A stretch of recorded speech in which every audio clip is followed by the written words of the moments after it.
I feel like my whole life has led me up to this moment where large language models have come along. It's just like the perfect technology. I'm unbelievably excited about AI and how AI is going to sort of change things, or just what an interesting problem it is to work on.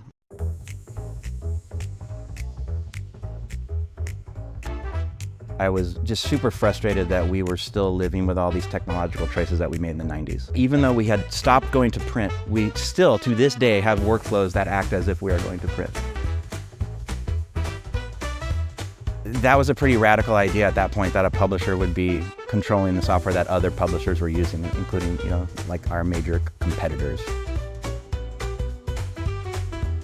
It's very difficult at a large company to kind of spin up a new thing. You got to kind of find the capital for it, which is tricky. And then the company has to have enough patience while you slowly incubate it without losing your nerve. So one of the reasons you acquire is like it gets you into that market. They say that about Washington, like the decisions don't come from the leadership, they come to the leadership. And at Wiley, like I've noticed when we do new things, they start as memes, and then there are influential people that attach themselves to the memes, and then they become successful. Don't think about the job, think about the work. Because if you think about the work, every day is always interesting. It's reflected in the fact that my title makes no sense based on the work I'm doing. My LinkedIn profile makes no sense based on the work I'm doing. I can't even get a Scholarly Kitchen guest post out. I have literally been trying for like 10 years. My ambition to be a writer is disrespectful to actual writers. Hello and welcome to Season 2 of Midnight at the Casablanca. I'm your host, Paul Peters, and today I'll be speaking with Todd Toler, the VP of Product and Market Strategy at Wiley. Today we're trying out a new format where my guest host, who's going to be a reoccurring feature on Season 2, is going to be joining us. Hello. So that's Lauren Kane, if you don't recognize the voice from last season. Jumping in, I thought the right place to start would be 2007, when you were first about to join Wiley. And my understanding is you had a sort of 10-year career prior to that, as well as in 3 years in a master's program. So tell me a bit about yourself at that stage. What were you interested in? What had you defined as your career path up till then? And how did you look at the Wiley opportunity? Yeah, sure. Well, first of all, thanks for having me here. I just want to say up front that I'm very excited about this podcast. The fact that you're sort of recording people's stories in this longer format is just, as soon as I heard about it, I was really excited to be here. So.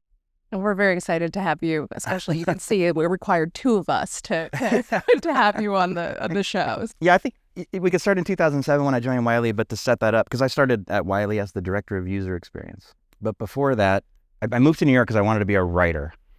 And I answered an ad in the Village Voice that said work in publishing, and it was a temp agency. I went to the temp agency, I took an Excel test, and they sent me to Reuters.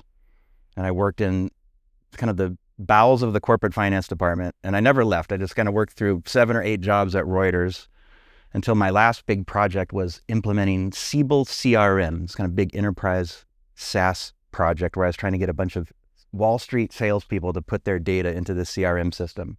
And it was just kind of doomed from the start. At one point, I was trying to get them to use Palm Pilots. And they're, these are like Wall Street sales culture, and I'm trying to get them to use this system, and it was a disaster.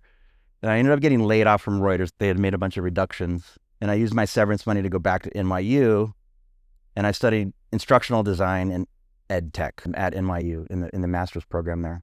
But I also took a job at a usability lab as an intern. I was making $14 an hour. I was already married. I'd come off this job at Reuters. And that was like a very formative experience for me. This was the height of the time when big brands were investing in their websites with these hotshot interactive agencies in New York. Talk about putting your 10,000 hours in. I did this like 4-year grind of working, through agencies like RGA and BBDO, Atmosphere, but like for big clients like Nike and, airline companies, and I would go out and test their websites. So I kind of came to Wiley through that lens of figuring out like that digital experience, and Wiley was super interested in that at that time. They were in this print to digital evolution, and at that point was when they were really realizing that having a bunch of individual publishers feed requirements directly to a technology group wasn't like leading to great outcomes. So what was it particularly about Wiley? Because you were exposed to lots of other big brands, as you said. Was there something, either the sector or Wiley in particular, that you were attracted to? Yeah. At the end of my time at Saks Insights, which was the user experience agency, I was fully booked with 3 clients: Best Buy, Wiley, and the other agency work I was doing through RGA. because I had a client at Wiley named Eleanor Russell, so I was already working on a lot of Wiley projects. And when that job came up for director of user experience, I think she kind of wrote it for me. I mean, you'll have to ask Eleanor that, but I definitely had the inside line on this because my client was the hiring manager. And it was, versus working for a brand like Best Buy or Sunglass Hut or I was doing a lot of e-commerce retail stuff. I was just very interested in like what Wiley was working on. I was an trained instructional designer, interested in educational technology. Like everything Wiley was working on was super interesting to me. So can you talk a bit about where Wiley was at that point? Because it was quite a diverse business. You had consumer brands like the For Dummies series and Frommer's. You then had the textbook and education business. You had the journals business. How was that structured and how did your role fit in across all the different portfolio brands? Yeah, so I joined a group called Online Channel Development. We were actually in the technology department, and we were full of a bunch of people that had come from Condé Nast and had built like the first websites for, brands like the New Yorker, Epicurious. Like the whole team I was working with had come from that world. We were like an in-house agency. I started the user experience group. In fact, like a lot of people I hired are still there. Like the very first person I ever hired, Danielle Reich, is still our user experience strategist for the end-to-end project at Wiley. And we were a central group. We kind of took in projects from around the business. We had quite a bit of agency on what we decided to work on because we were part of the technology group, so we could kind of decide what we worked on a little bit. So this is back to 2007. I had to set that up because my very first project when I joined in 2007 was Wiley had just acquired Blackwell.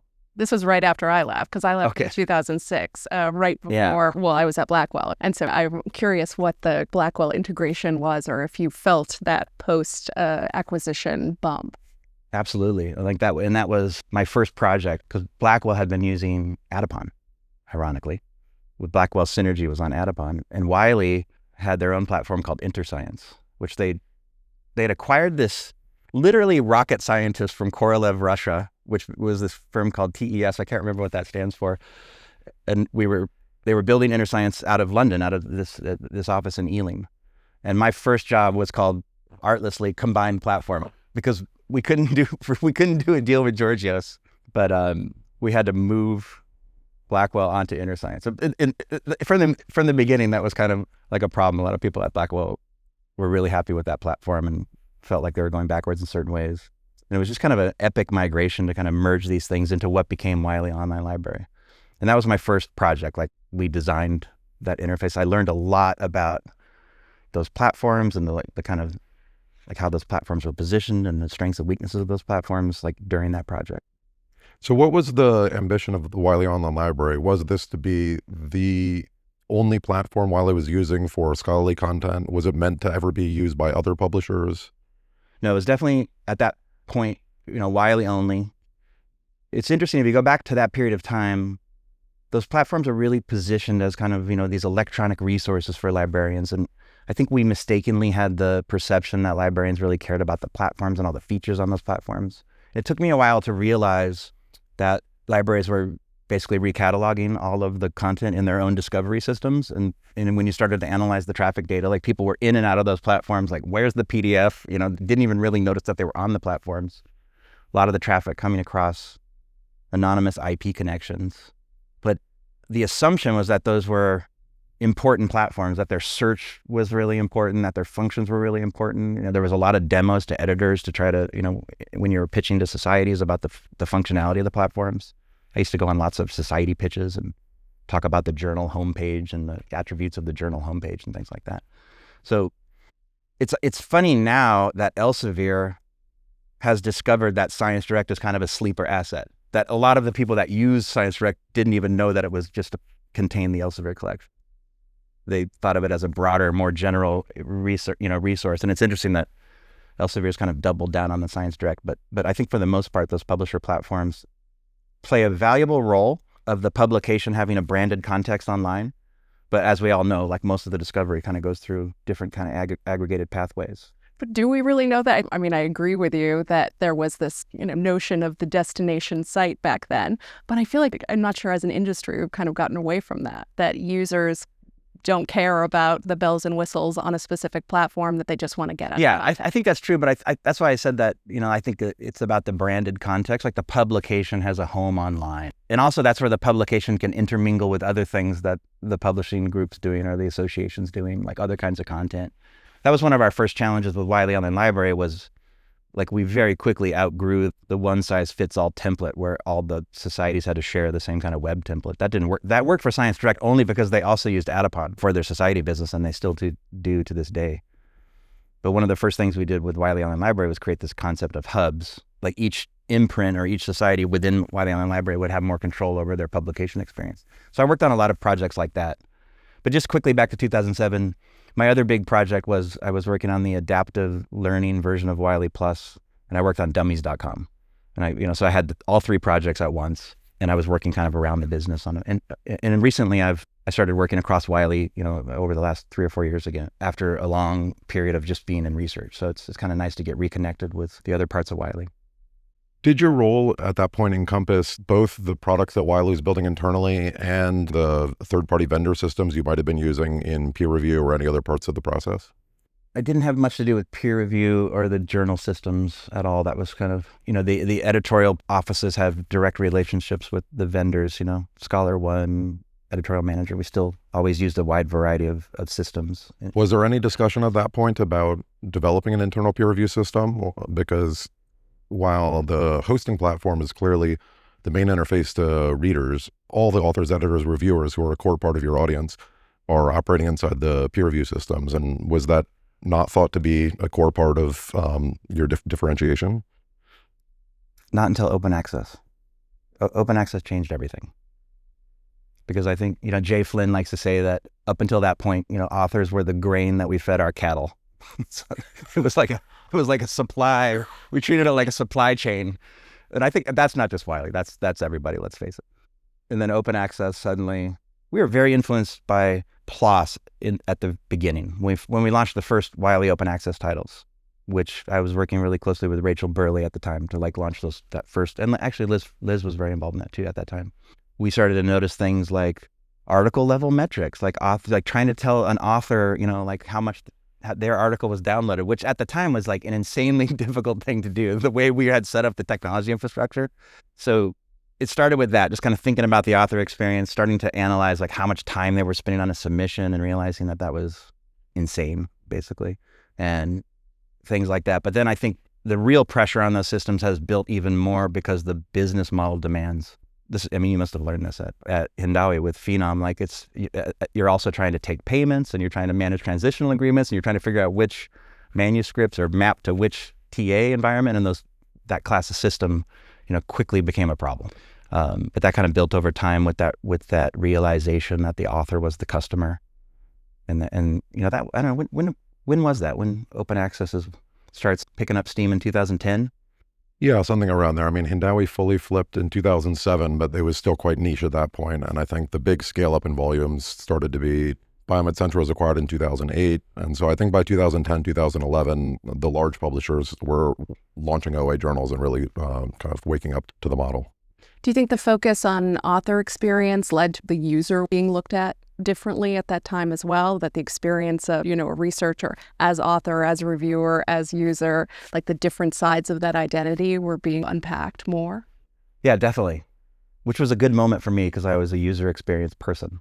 And I remember Judy joining Wiley and, starting this mantra that the researcher is the North Star. I mean, I don't even know why that needed to be said, but I think that's part of the interesting thing about publishing, that it is kind of a channel business. It's kind of a B2B business in a lot of ways, because especially in research, because your authors, quote unquote, are often the societies. You're kind of commissioning through these institutions and you're selling to institutions.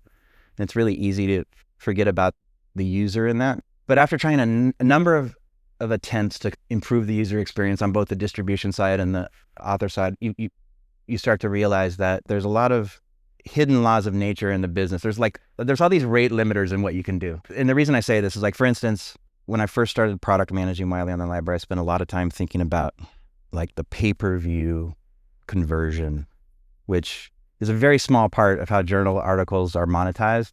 But at the scale of Wiley Online Library, like, that's a real number, right? So, and it wasn't very well optimized. The whole conversion funnel wasn't very good. And this is how I got to start working with digital science. Actually, I was working really closely with Rob McGrath at ReadCube on that pay-per-view experience and really thinking through that kind of doc delivery and pay-per-view.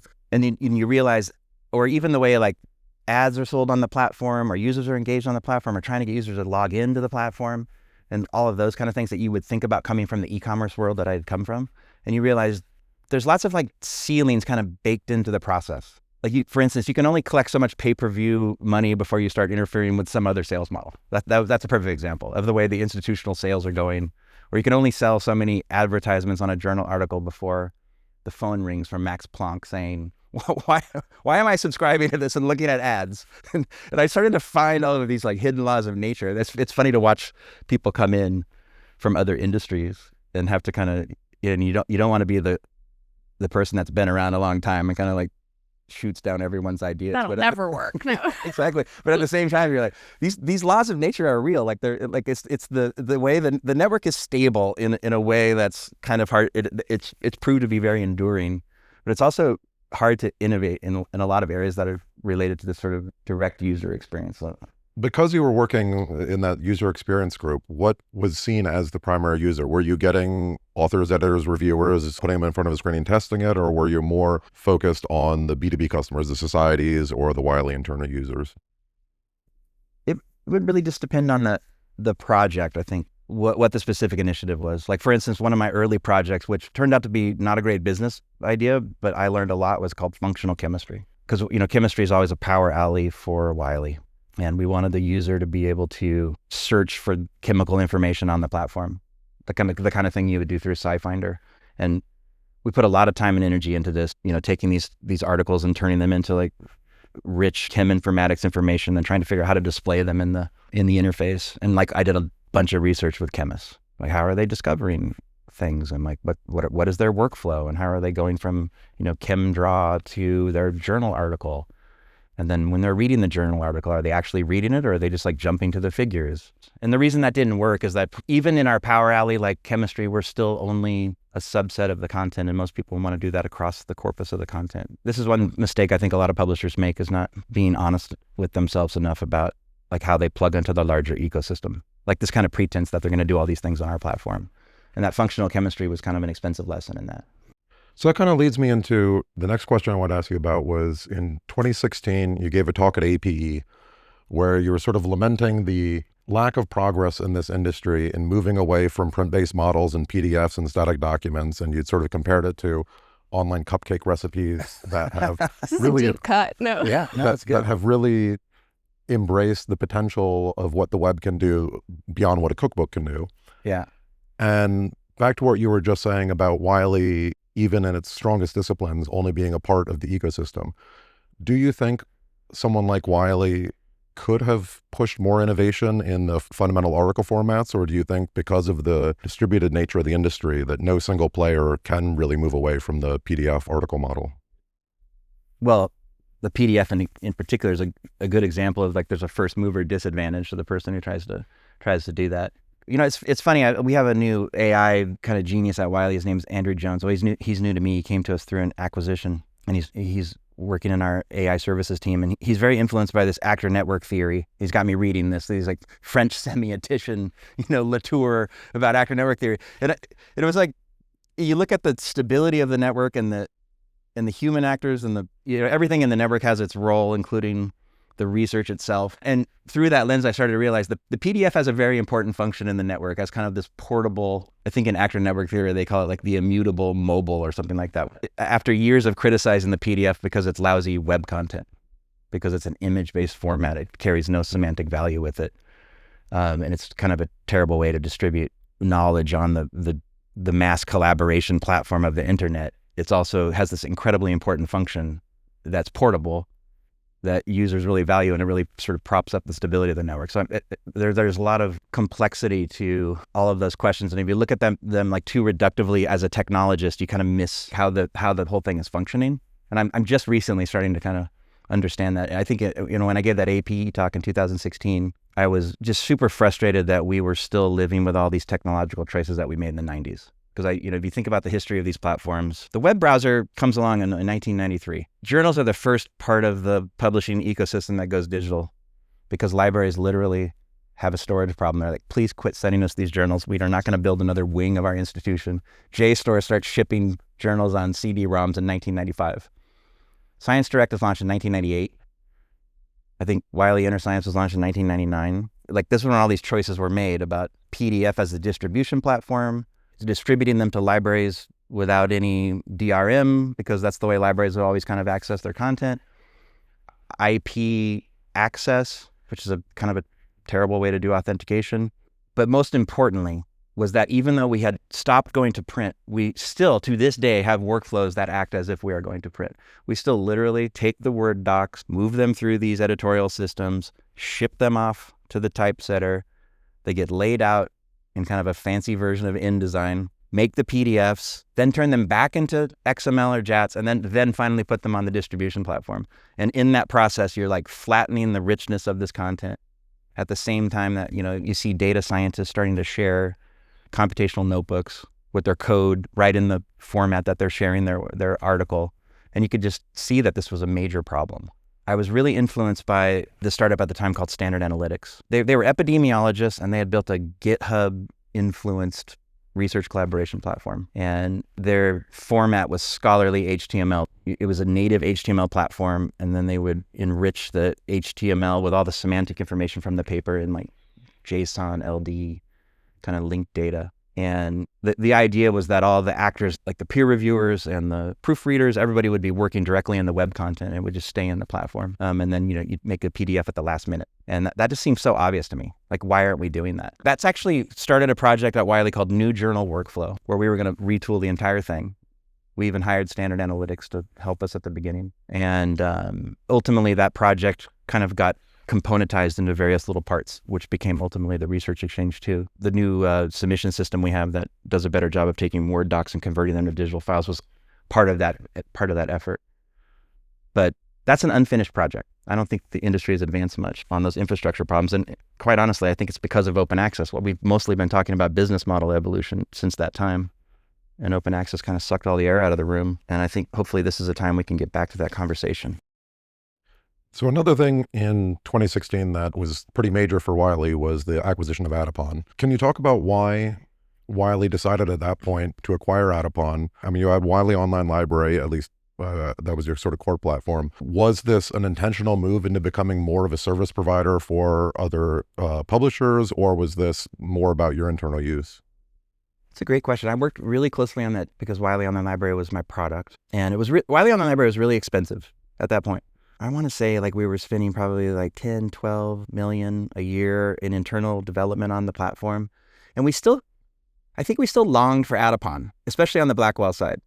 It was kind of an internal vibe that Adapon was better. Like it had more of a superset of the functionality, that we were spending a lot of our internal tech money, building out kind of these food, water, shelter features that just came with the Adapon platform. So the idea of moving to Adapon as kind of a best-in-class platform was not the difficult part of that. But then I guess there's another thing happening at the same time, which is you can already see the writing on the wall with open access, which means you're going to make less money selling content, and you need to find some strategy for diversification, because the old business of just having scale and selling this giant collection of content was going to change. And at that time, it wasn't clear if open access was a growth opportunity or not. In fact, quite honestly, it just looked like pure disruption at that point. And we were really interested in revenue diversification. So this idea of pivoting from selling content to selling services and software, which felt very adjacent to the society service that we were already doing, that part felt very organic.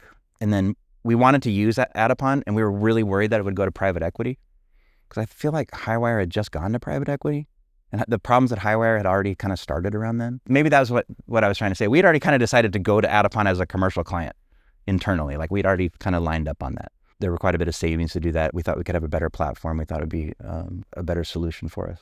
But then when we started to talk to Georgios, who was the founder of Adapon, we started to realize that we could do this acquisition because we had the money that we were saving from the platform is the kind of synergy that lets you do an acquisition. Like it's kind of rare to find that hard of a synergy. Usually when you buy a company, the synergies are more speculative, because you're trying to say, well, 1 + 1 is going to equal 3, and we're going to put these two things together. We're going to start to grow some revenue, and then we'll get return on our investment. Whereas this one, you could just amortize the money we were saving.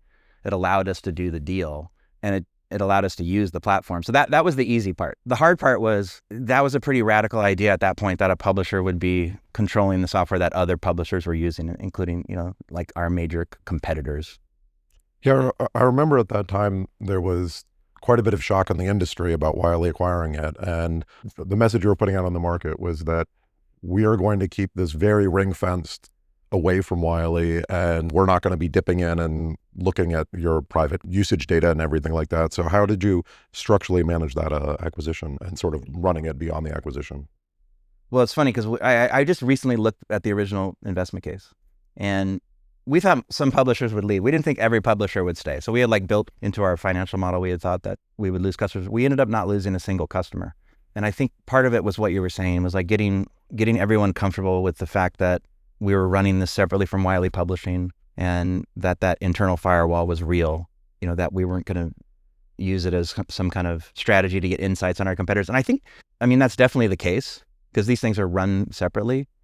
And I don't even think there was ever really a temptation to sort of run them in any different way. I just think once you're in that software business, the day-to-day reality of trying to manage that business is all-consuming. And then when Elsevier bought Aries, I don't think that's been a problem for us. I think like everybody got pretty comfortable with that pretty quickly. And maybe it's also just has to do with the strategic nature of these platforms. Like for instance, the editorial systems are much more sensitive, I think, because if you don't want your competitor to know what new journal you're starting because you set up an instance in their editorial system, because that's very sensitive. But I think on the distribution side, like how many people are using them, downloads and things like that. Maybe people are just a little less worried about that particular class, but also the protections were there, from the beginning. And we did a lot of effort to make those protections real, like bringing in third-party auditors, having advisory boards.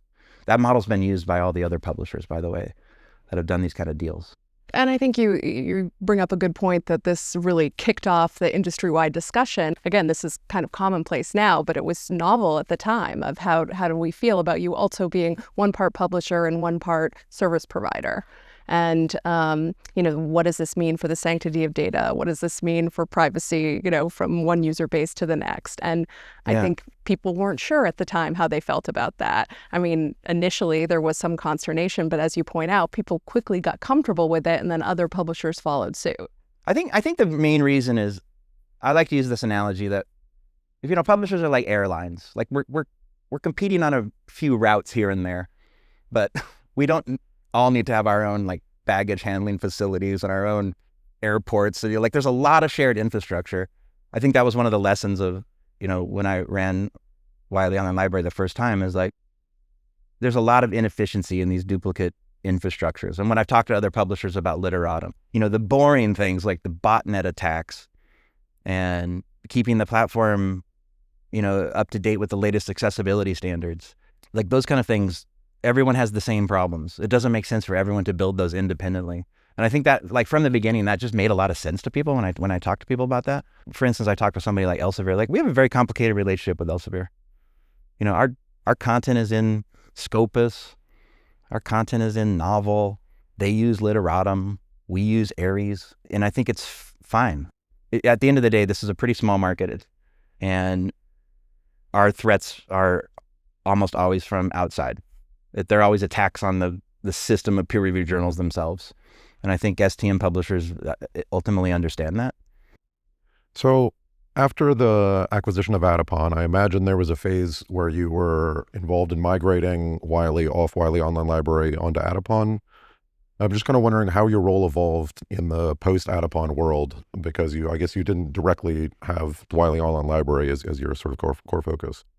That was an interesting time because I was on the leadership team at that time. Jay Flynn and I were peers at that time. My boss was Philip Carpenter. So I was on the research leadership team, looking after all the digital products and product management. And at that time, that was right about the time that we acquired Adipon, was the time Judy joined. Also, our CEO that did the Adipon acquisition, Mark Allen, left about that time. That was the first time Matt Kistner, who's our CEO now, but he was interim CEO then, stepped in. So there was a lot of change right around that time. And then Georgios entered the picture, and Georgios was put on the executive leadership team. And if I remember correctly, I actually worked for Georgios for a minute, and then I didn't work for Georgios. There was like a lot of, I've gone through these periods in my career where, it's an interesting time where you go through these organizational changes, and it's like, it's not even clear what your job is. It's just clear, like you have to just ask yourself, like, what does the company need from me right now? Because there was a lot of like organizational change in there, and like the changes to like the way the product management infrastructure was done and things like that.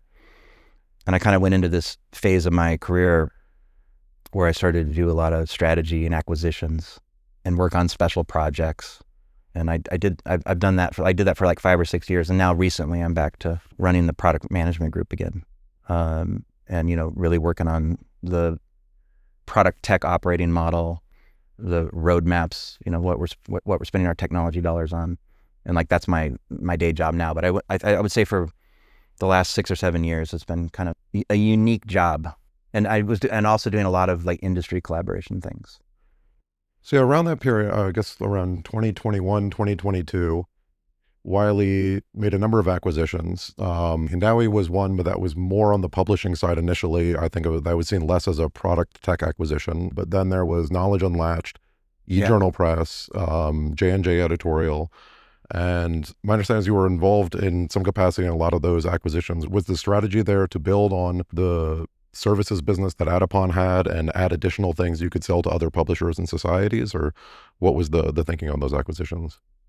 Yeah, I mean, I think you said it exactly right. We're on this arc of diversifying into software and services, not just content. And I think finding more ways for partners to interface to us and to use our services, like basically more like a la carte ways of interacting with us, and then making all those things kind of make sense together. That led to the creation of the Partner Solutions Group, where Adapon operates, but also J&J Editorial and eJournal Press and Knowledge Unlatched and OAble software. We started to run them as one coordinated entity so that we could serve the customers better and kind of manage the go-to-market side of that in a smarter way. And part of that is the research exchange too. That was very much influenced by the technology that came from the Hindawi acquisition. And I've heard you say that in your interview, but yeah, Phenom was definitely, like a big backbone of that, and starting to build out these systems that sort of work together. And there's software components that you can use, and there's services that you can use, and you can use them in different ways, but not just as a turnkey publisher on a royalty deal, which is kind of the way we had always done it in the past. So Rex is an interesting one, Research Exchange, because I think the origins went back to, 2017 to 18, something like that. When did you start working on Rex, and what was the original view of it, and how has that evolved over the subsequent years?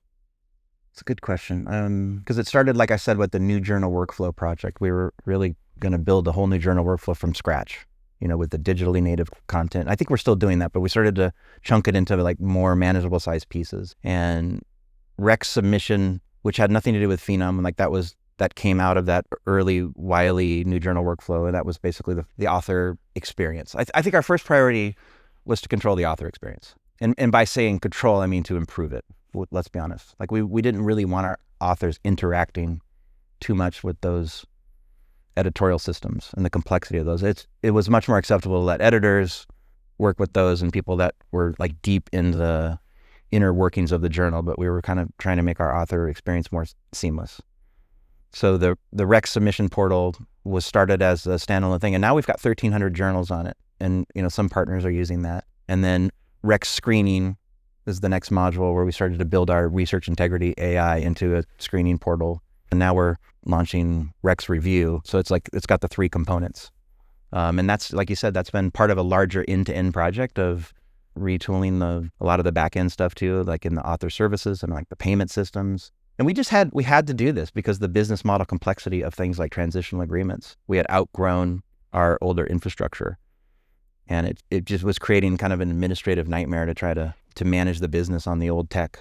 And we just had to like kind of go back to a blank sheet of paper and design end-to-end workflow. And but we also tried, our concept is to try to build everything multi-tenant, build everything as if some other publisher was using it. Like I started thinking about this way with Adapon, is like, if it's good enough for us to invest in building it, it should be good enough for other people to use it.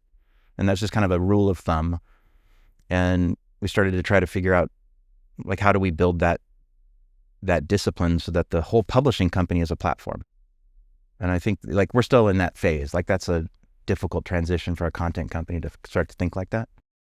So this transition phase that you're at now, I would say as an outsider, looks messy, and it might just be a temporarily messy thing where the majority of your journals, my understanding, are still using ScholarOne for peer review. An increasing number of them now are on the Rex Review. Yeah. You then have EJP, which I guess you don't use much for your journals, but you provide to customers through Partner Solutions. How do you see all of these evolving, say, over the next 3 to 5 years? What is the end state that you imagine you're going to arrive at, both for Wiley as a publisher and for you as a technology provider to other publishers? Yeah, I mean, I think the end state looks like Rex on the submission and editorial review, editorial operation. Then I think on the distribution side, it looks like Adapon Experience Platform, which is what Literatum is called now. And in the middle, I think that's the hardest bit because most publishers are sort of vendor optimized between those two classes of system. And part of our end-to-end project, we're building a system called RPM for content management as well. But that's, and I see that elevating to being a first-class platform in this end-to-end value chain. And I see all of these platforms like working together quite nicely and used by Wiley societies and partner societies. That's the vision. I think, as we know, it is a difficult thing to do. And many people have died on this beach. EVIS, Plus Aperta. It is a very difficult thing to do to evolve these systems to, sort of simultaneously create a great author experience, a system that publishers can manage the complexity of their own business, and also something where editors feel like they can do their day-to-day jobs, like at the complexity of a big portfolio. I think one of the differences between Hindawi and the Wiley portfolio is that there's a lot more variation in the editorial model. I mean, I was just looking at roadmap feature yesterday called triple blind peer review. I didn't know there was triple blind peer. I literally don't know what that is, but we got titles that use it. And it's not the convention of academic society publishing that the publisher tells the society how to run the editorial office. Like they've always had a lot of agency on that, but there's a lot of advantages to using a streamlined platform to get, good outcomes for the author, basically. So this is the mission that we're on. I'm curious you've spoken really, candidly about the technology strategy, the diversification strategy, but maybe you can talk a little bit about integration strategy, and specifically when you're acquiring all these different assets, when you're looking for end-to-end solution. I would think a chief challenge there is, how do you actually fit these things together? How do you fit these teams together? If you want to get to that end state you're talking about, I mean, the huge thing there is people. How do you get the people to all sing from the same hymnal? Well, people and, the code bases are different. That's one thing I've learned after doing all these acquisitions is the amount of entropy that's created by trying to merge acquisitions. Like, it should not be taken lightly. But at the same time, it's also difficult to sort of grow organically. And if you want to get into a new thing, it's often easier to acquire your way into it because it's a going concern. And it's very difficult at a large company to kind of spin up a new thing because you got to kind of find the capital for it, which is tricky. And then the company has to have enough patience while you sort of slowly incubate it and start to book plan revenue against it without losing your nerve. And I don't think this is a Wiley problem. I think almost all large companies struggle to start to do new things. So one of the reasons you acquire is like it gets you into that market, and that in itself is like a good thing to do. But then the complexity of that is that these integrations are so painful that often the integrations just stay unfinished. In a lot of ways, I feel like Adapon, I think we acquired it in 2015, it's 2020, we're 9 years in. Like, we're just now starting to think through some aspects of the integration. There's also this thing when you buy a going concern is you don't want to destroy the thing that you bought. Right. So you're very incentivized at first to like not touch it. We don't know how it works. We don't want to break it. And so the acquisitions will often like run on their own, and it just kind of unfolds over time. But yeah, it's a really good point. I think it's one of our biggest challenges, actually. And I don't think that that's unique to Wiley in the least, but I think it's definitely something that is a point of interest to most people in the industry, because I think given everything, all the market dynamics, all the challenges, you're going to see this more and more of consolidation, collaboration, seeking the financial efficiencies and other synergies you were talking about. But then the huge challenge is, okay, well, how do you meaningfully integrate these things so that they are more effective? Do you just run things in parallel in perpetuity? Or are there ways to really kind of have the whole be better than the sum of its parts? And I think this is what we're still trying to piece together.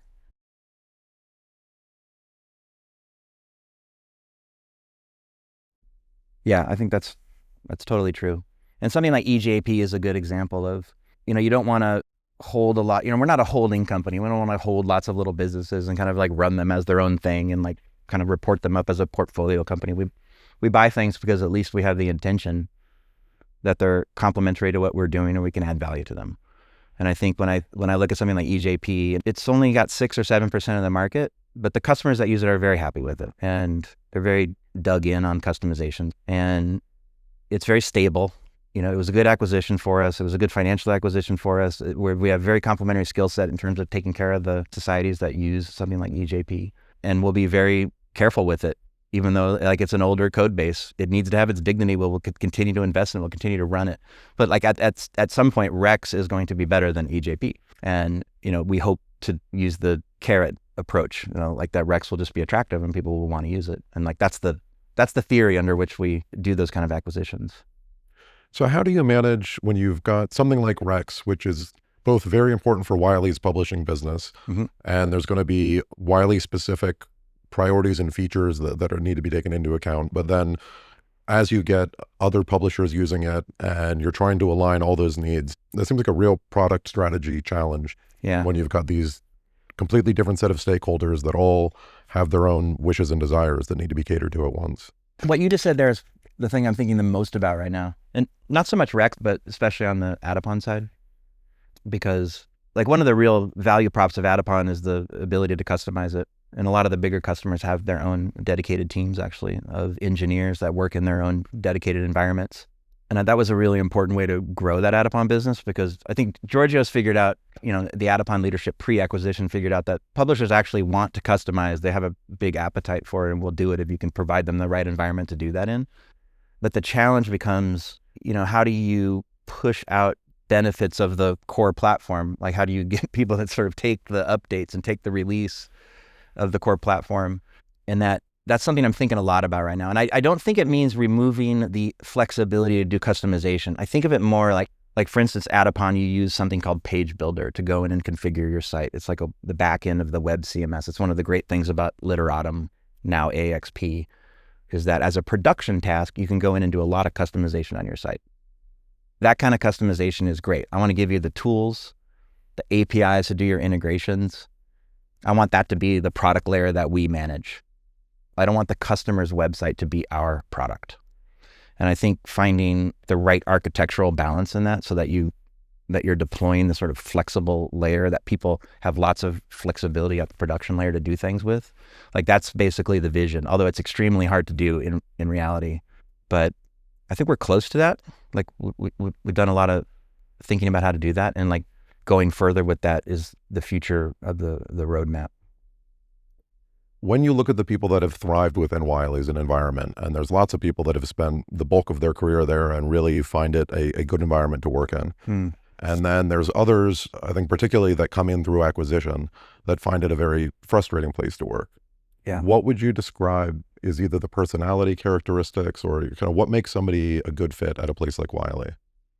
That's a good question, because I think I thrive at Wiley, and I don't know why. I don't really feel like I'm a buttoned up sort of corporate type of person. I have a very high tolerance for ambiguity.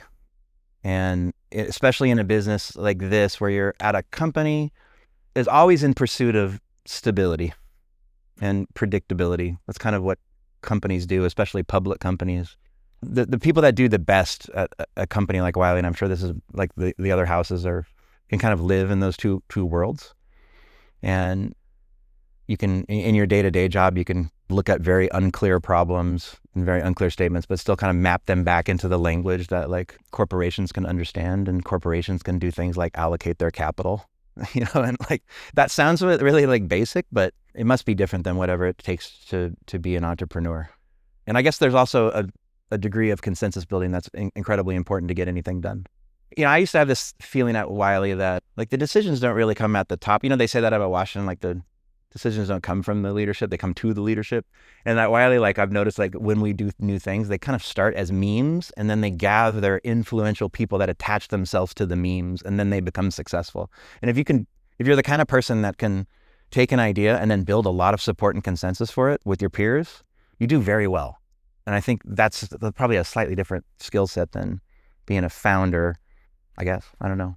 When you're a senior leader at a public company, and especially if you're someone like you're on a lot of stages, you're, being brave enough to do things like this, I can imagine there would be just a fear of, I could say something that's going to get picked up, And because it's a public company, I could actually, do something to the stock price. Is that a pressure that you feel? I mean, not really, because I feel, well, first of all, I like working at Wiley a lot. I'm very aligned with the mission of Wiley. It's been a really good place for me to work. And I generally don't say things that are aligned with Wiley's interest, even in my most candid moments, because I don't find that to be a difficult thread to manage.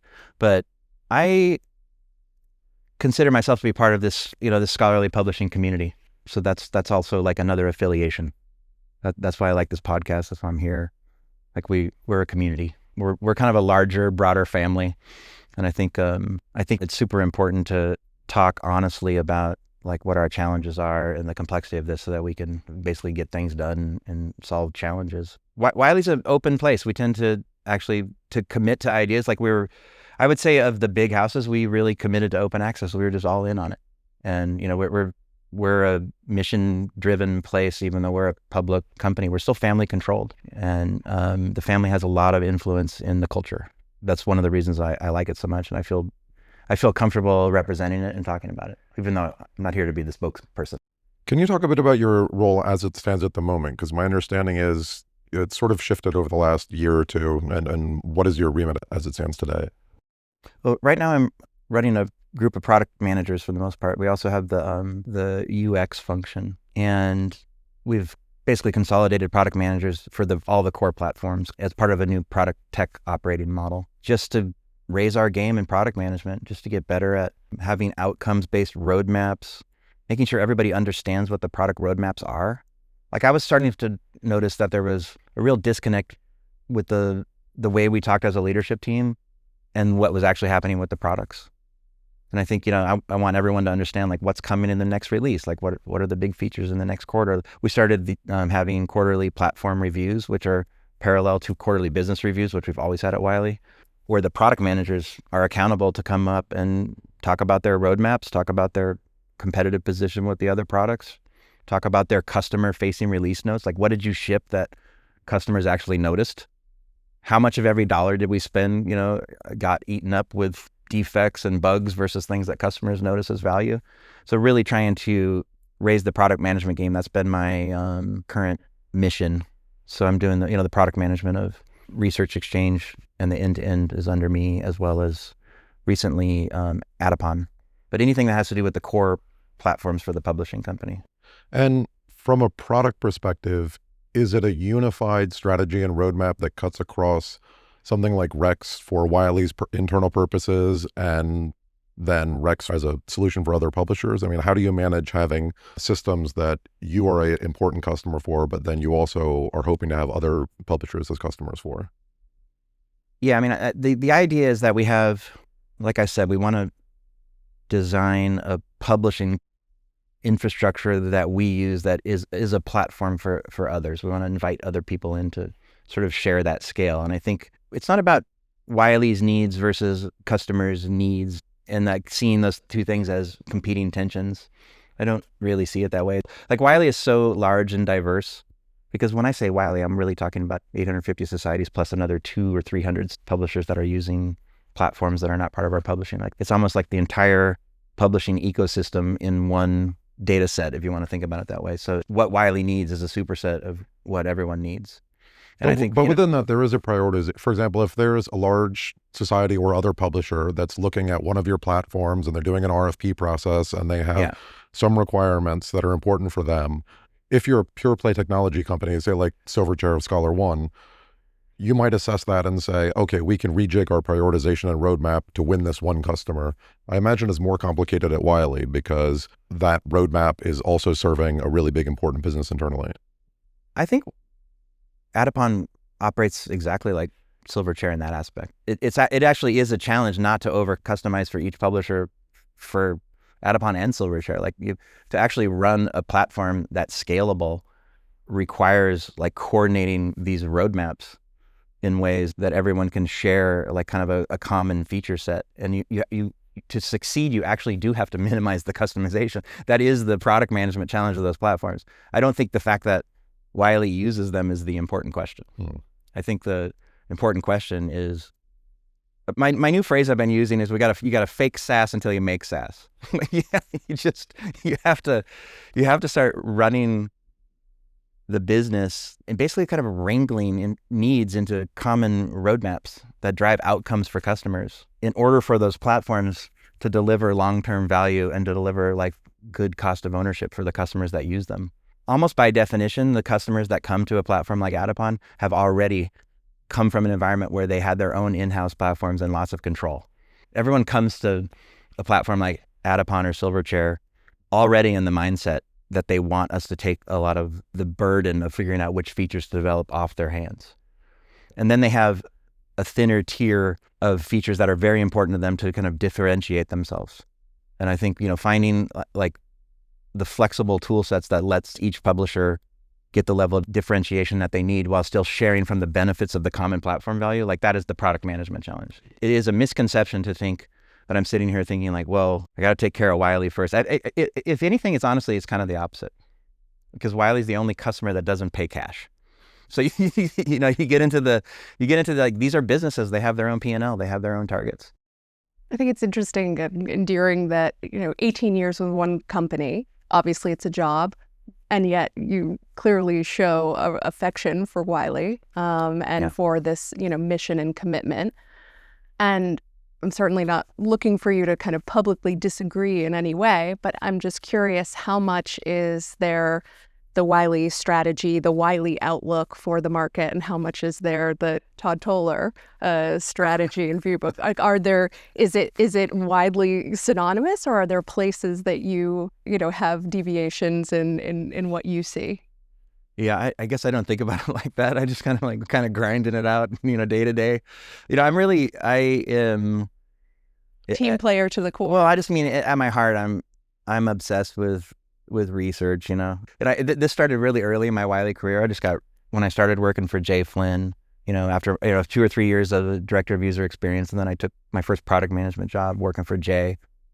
And I've just found the entire journal business and the larger space of research communication, and especially given the stakes of what people are trying to do and solving cancer and all the, these incredible outcomes. And on a day-to-day basis, I'm working with people like Cochrane on evidence-based medicine, and then on the next day I'll go to the AGU and we'll talk about, earth science question. Like I've never been bored like a single day in my job, especially in research. Like that's just what's perfect.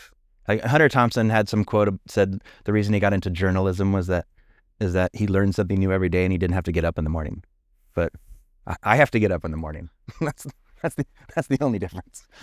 Does it surprise you that you've stayed so long, or given that mindset, it just feels like it hasn't been that long? I don't know.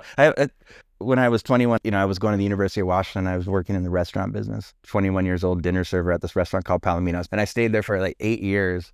And eventually I had a mystery shopper, one of those secret shoppers, that said that I was aloof and robotic.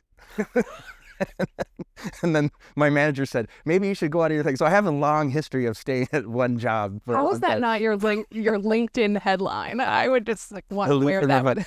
But I think, so like, there's something, it's clearly like the family part of it, I think. Like that must be why, I stay in the job a long time, because like, it really is like a family. Like I've worked with a lot of people for a long time, but even in it, not, at Wiley and in the broader community. And I wanted to ask the question that you always ask at the beginning, and so you changed it up this time, of what would 20-year-old Todd Toler, think of you now and think of the career that you've had? Would robotic and aloof young Todd? I think I've overcome the aloof and robotic part, I hope. I don't know. I think 20-year-old me thought it was going to be some kind of hybrid of like Joan Didion meets Tom Wolfe and be some kind of hotshot writer. But then I never really put the work in or actually did any writing. Lauren, you probably have this is where we have something in common. I didn't like seek out scholarly publishing as a career track. I definitely came in from the technology side. I've always had like a real fascination with computers and, computer science. And even when I was in high school in Long Beach, California, I went to a magnet program, and the chief attraction was they had a computer lab full of Radio Shack TRS 80s. And I would bus all the way into downtown Long Beach from the little town Lakewood that I grew up in, and so that I could use the TRS 80s. So like I've always had this computer thing, and I think, especially now on the verge of AI, which we haven't really talked about, but this is like, I feel like my whole life has led me up to this moment where large language models have come along. It's just like the perfect technology, the English language is like the coding language, and like I'm unbelievably excited about AI and how AI is going to change things, or just what an interesting problem it is to work on. And I think 20-year-old me would be like super psyched about the next 5 or 10 years. So I was interested to ask about that, because it said earlier on that you're more concerned about disruption from outside the industry, really disrupting all scholarly publishers, than the internal competitive dynamics. And when you look at this AI situation now, it could potentially be the thing that does that, right? And I'm wondering, when Wiley's and other publishers are looking at licensing their content to much larger general purpose tools that might become the interfaces that readers are using instead of publishers' platforms and all, what is the sort of strategic balance between get the licensing revenue you can get on an AI deal versus we should be building these tools ourselves within the industry? And how do you kind of see the opportunity and the risks that the LLMs are going to be posing?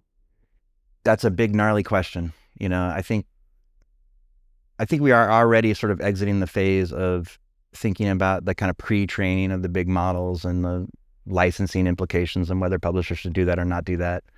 And we're already probably in a phase where we need to be thinking more about how that content is used in the sort of reasoning layer of AIs, and like, what's the business model for distributing content to non-human readers?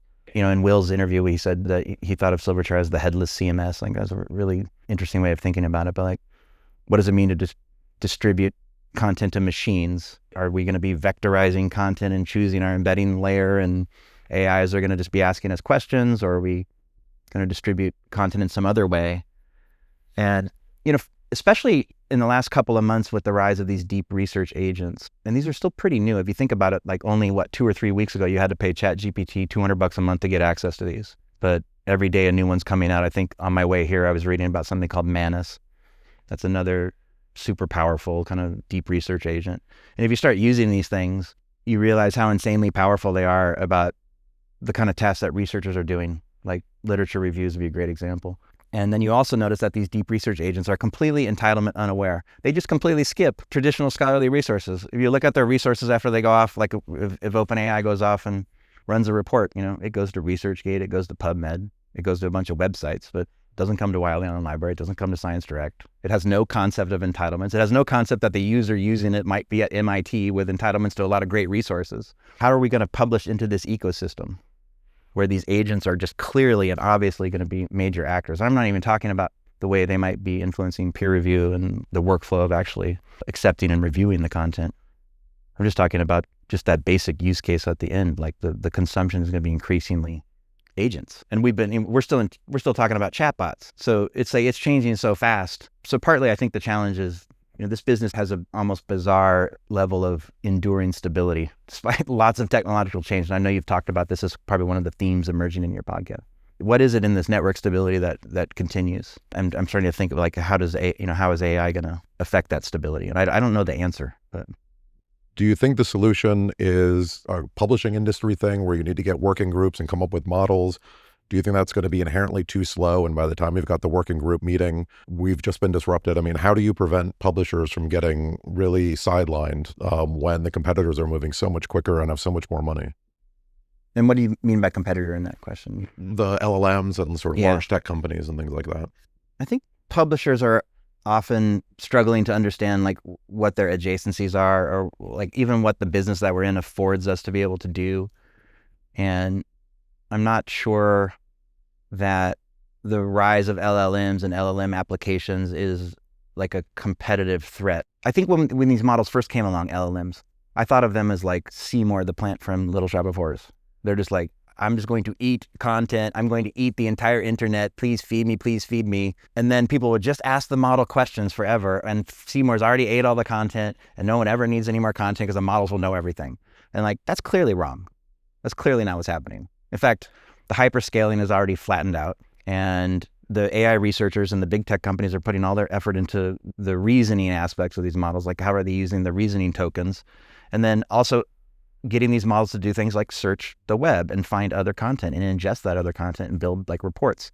So it's very clear to me that there's going to be a continuing ecosystem of really high quality information resources. And the AI agents are going to work better when they have access to them. I mean, I'm animated by that vision. So you don't imagine a world where large universities and consortiums say, we actually can drop journal subscriptions because what our researchers are doing is interfacing with these LLMs, and some of those have content they're getting from PubMed or ResearchGate. I mean, there is scholarly content in there, but there's no reason we need to be paying $1 million a year to license Wiley content because no one's reading the PDFs on Wiley Online Library or on Audubon anyways. I mean, I think that threat's always been around, that we've worried that libraries would have reduced need for the journal content. I guess the question is, because of LLMs, does that accelerate that? I don't really see it like that. I think I see the risk differently. The LLMs are so efficient at finding the right content and putting it into really powerful workflows that are clearly going to be used by everybody on the research side, is that publishers have to figure out how to get noticed by these LLMs and how to be part of this communication ecosystem. And if the libraries stay a part of it, that's what I meant by entitlements aware agent use. It's the only way it's sustainable, because if high quality content resources go away because libraries stop subscribing to them, and LLMs also break the business model of the internet, by the way, so there's no websites anymore, and because nobody can make any money on search results, where does that lead? At some point, the AI applications companies are going to need to live in an ecosystem where there's still high quality content providers. But if you look I can't map that directly, I guess, to But if you look at, library say, demand. what Google did to the newspaper industry, Yeah. it made it very difficult for a lot of newspapers. There are a few, New York Times and Wall Street Journal are kind of fine, but it did really challenge the wider ecosystem of regional newspapers and everything. And I guess I could see something similar happening, where if there's enough content and they're able to get access to these, that, maybe not for a big publisher like Wiley, but for a niche society that is not in a position to license and do deals to get revenue from LLMs, they might just not be part of that picture. And it will make the tools worse, but so marginally that researchers are still going to use it, even if it didn't have a particular society's content in there. I do think you're right, and that especially for smaller societies, this is a concern, that this could be a considerable threat. But I also think the other side of it, which you've really underscored, is the opportunity there too. And I think we may subsequently see this time as being really analogous to the time when open access was a very new thing. And we were talking about this in the same way. Is open access going to be an extinction level event? I mean, there were many at the time that thought that was going to be the case. There's going to be no need for, what we do, because everything's just going to be out there. And I think we've subsequently seen, I would argue, been a very good thing, not just for the public good of the content, but economically for the industry. And so I wonder, or I hope, that AI could follow that same trajectory, that what we thought of as all threat-based disruption could actually open doors to the future where we're instrumental as publishers. But I do worry on the small society piece that they could get cut out of this.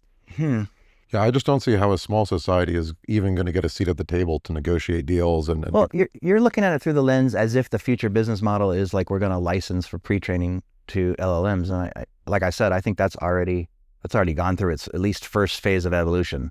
Even the fact that the hyperscalers are going to make huge content investments and huge compute investments and keep building bigger and bigger models, and that's going to lead to AGI. That already seems to be not true. The licensing market for pre-training, even though I'm not super close to that, that's my colleague Josh Jarrett at Wiley, but that's already shifted. It's getting way more targeted, way more domain specific, way more interest in the inferencing side. So I don't think that's the business model future of publishers, is that the big ones are the ones that get to license the AIs. I think it's going to be more these AI agents and workflows are going to come knocking on the door looking for content and ingesting that content as part of an agentic workflow, like running a report. They're going to go out and look for resources. So the question becomes, how are those resources going to make themselves available to those AIs? And do publishers, one of the big questions right now is do publishers need to, I'm not that technical about this, but do they need to vectorize that content, put it into the embeddings language that AI speaks so that it's a more efficient kind of compute relationship for the AI to ask the content a question? And does each publisher do that themselves? So is there one common embedding standard that the whole industry needs to get together and we call it the academic RAG? Or is the agent just come and say, hey, I am aware of my users' entitlements. I'm knocking on the door because through my old library subscription, and I'm going to grab your PDF. I don't know the answer to that, but that's much more likely to be the future, the way it looks to me right now. I think So I just wanted to kind of clarify. So you think it's possible they're just sending traffic to a publisher and the existing subscription model can still persist because people can need access to that content, either pay-per-view or on a license basis? I can't map AI directly to like the business model disruption. I guess I don't have a fully formed thought on that. I can see what's happening with the AI is basically you bake a model, Claude 3.7, ChatGPT 4.5.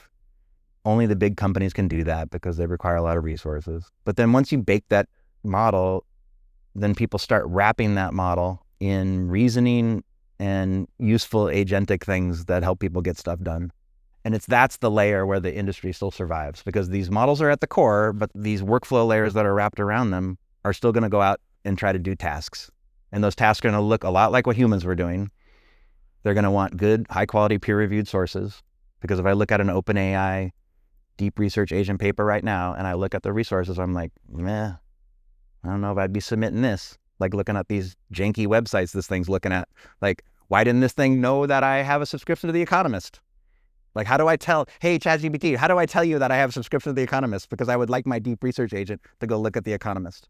Like, I definitely see that as being part of the future. I don't see why that would completely disrupt the appetite for those kind of high quality sources, because the reading experience is intermediated by AI. That's just not obvious to me. I'm not pretending to have the answers, but I think like this is what I meant by we're talking too much right now about chatbots. We're talking about too much about turning our content into chatbots and not talking enough about the fact that our content's going to be consumed increasingly by agents. The final question I had for you was, you've been at Wiley for 16, 17 years now. And when you look to the future of your career, first, do you imagine that that's going to continue to be at Wiley until retirement? And, if so, or if not, are there ambitions you have things you would really like to do in the remaining years of your career? Or are you more just kind of taking the world as it comes to you? Please sign in blood after you answer. Like I said, I have never been bored a day in my life. I don't think I've ever picked my head up long enough to think about it too much. But, I definitely feel like we have a lot of unfinished business.